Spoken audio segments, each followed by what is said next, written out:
ನಮಸ್ಕಾರ ಎಲ್ಲ ದೊಡ್ಡ ಮಂದಿಗೆ ನಾವಿವತ್ತ ಜಬ್ಬುಗ್ಸ್ಬೇಕಂತ ರೆಡಿಯಾಗಿ ಆಂಜನೇಯ ದರ್ಶನ ತಗೋಬೇಕಂತೇಳಿ ತುಳಸಿಗಿರಿಗೆ ಹೋಗಾಕತ್ತೀವಿ. ಮನಿ ಬಿಟ್ಟು ಇಳಿಬೇಕಂದ್ರೆ ನಮ್ಮ ಸಾವುಕಾರ ಮಾತಾಡ್ಸಿ ಹೋಗಾಕಬೇಕು ನೋಡ್ರಿ. ನಮ್ಮ ಸಾವುಕಾರಗಳು ಮುಕ್ಕೊಂಬಿಟ್ಟಾರ ನೋಡ್ರಿ, ನಿದ್ದೆ ಬಂದವ ಅಂತೇಳಿ. 7 ಮಿಂಡ್ರಿ ಆದ್ರೆ ನಾನು 14 ಮಿಂಡ್ರಿ. ಇಲ್ಲಿ ಎರಡನ ಯಾವ್ದವ್ರಿ, ಇನ್ನೊಂದು ನಾ ಎಲ್ಲಿ ತಪ್ಪಿಸ್ಕೊಂಡು ತಿಳೋಲಾಗೈತಿ, ಅದನ್ನ ಹುಡುಕಾಡಕತ್ತೀನಿ. ಈಗ ಹೋಗುಂ ಬರ್ರಿ ಆಂಜನೇಯ ಗುಡಿ. ಜೈ ಶ್ರೀರಾಮ್, ಜೈ ಬಜರಂಗ್ ಬಲಿ. ಬರ್ರಿ ಇದ್ರ ಜರ ವಿಶೇಷತೆ ನೋಡ್ಕೊಂಡ್ ಬರೋಣಂತ. ಇದು ಬಾಗಲಕೋಟೆಯಿಂದ 15 ಕಿಲೋಮೀಟರ್ ಐತಿ ನೋಡ್ರಿ. ಇದ್ರ ವಿಶೇಷತೆ ಏನಪ್ಪಾ ಅಂದ್ರೆ ಇದನ್ನ 11ನೇ ಶತಮಾನ ಒಳಗೆ ನಿರ್ಮಾಣ ಮಾಡಿದಾರ.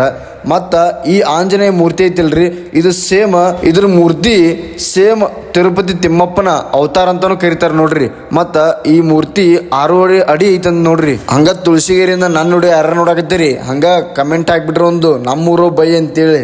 ಈ ಗುಡಿಯನ್ನ 102ರ ಶತಮಾನದಲ್ಲಿ ನಿರ್ಮಾಣ ಮಾಡಿದಾರೆ. ಇದನ್ನ ಮಂಗಳವಾರ, ಶನಿವಾರ, ಅಮಾವಾಸ್ಯೆ ಮತ್ತು ಹುಣ್ಣಿಮೆ ಹಿಂಗ ಏನ್ರಿ ಇದ್ದಾಗ ಸಿಕ್ಕಾಪಟ್ಟೆ ಗರ್ದಿ ಇರ್ತೈತ್ರಿ. ಇಲ್ಲಿ ನಿಂದ್ರಾಕ್ಸದ ಜಾಗ ಇರಂಗಿಲ್ಲ. ಅಷ್ಟು ಮಂದಿ ಎಲ್ಲೆಲ್ಲಿಂದನೂ ಬರ್ತಾರಂತ, ಬೇರೆ ಬೇರೆ ರಾಜ್ಯಗಳಿಂದ ಬರ್ತಾರ. ಭಾಳ ಅಂದ್ರೆ ಭಾಳ ಪವರ್ಫುಲ್ ಐತಂತ. ಈ ಆಂಜನೇಯ ಬಾಗಲಕೋಟೆಯಿಂದ 15 ಕಿಲೋಮೀಟರ್ ತುಳಸಿಗೇರಿ ಅಂತೇಳಿ ಒಂದು ಪುಟ್ಟ ಹಳ್ಳಿ ಒಳಗದನ. ಈ ಹಳ್ಳಿಗೆ ತುಳಸಿಗೇರಿ ಅಂತ ಹೆಂಗೆ ಹೆಸರು ಅಂತಪ್ಪ ಅಂದ್ರೆ ಇದ್ರ ಈ ಊರಾಗ ತುಳಸಿ ಗಿಡ ಭಾಳ ಅಂದ್ರೆ ಭಾಳ ಬೆಳಿತಿದ್ವು ಅಂತ ಮೊದಲ. ಹಾಗಾಗಿ ಎಲ್ಲ ಹಿರಿಯರು ತುಳಸಿಗೇರಿ ಅಂತೇಳಿ ಕರಿತಾರಂತ. ಇದಕ್ಕೆ ವಿಡಿಯೋ ಇಷ್ಟ ಆದ್ರೆ ಫಾಲೋ ಮಾಡೋದು ಮರಿಬೇಡ್ರಿ ಸಾವ್ಕಾರ. ನೀವೇನ್ರ ಇಲ್ಲಿ ಬರಂಗಿದ್ರ ಬಂದ್ ಹೋಗ್ರಿ. ಮತ್ತೆ ಇಲ್ಲಿ ಬಜ್ಜಿ ಮಾತ್ರ ತಿನ್ನೋದು ಮರಿಬೇಡ್ರಿ. ಯಾಕಪ್ಪ ಅಂದ್ರೆ ಇಲ್ಲಿ ಅಂತ ಟೇಸ್ಟ್ ಬಜ್ಜಿ ನಿಮಗೆ ಎಲ್ಲಿ ಸಿಗಂಗಿಲ್ಲ ನೋಡ್ರಿ. ನಾವಂತ್ರು ಮಟ ಮಧ್ಯಾಹ್ನ ಇದ್ರು ಸುಡು ಬಜ್ಜಿ ತಿನ್ನೋದು ಮಾತ್ರ ಒಟ್ಟ ಸಟ್ಲ ಬಿಡಾಕಿಲ್ಲ ನೋಡ್ರಿ. ರಘುನಂದನ ರಘುನಂದನ ರಘುವರ ಸೇವನ ರಘುಪತಿ ಶಾಯನ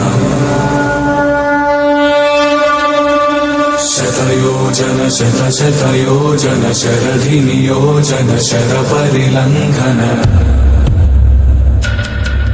ಜೈ ಬಜರಂಗ್ ಬಲಿ.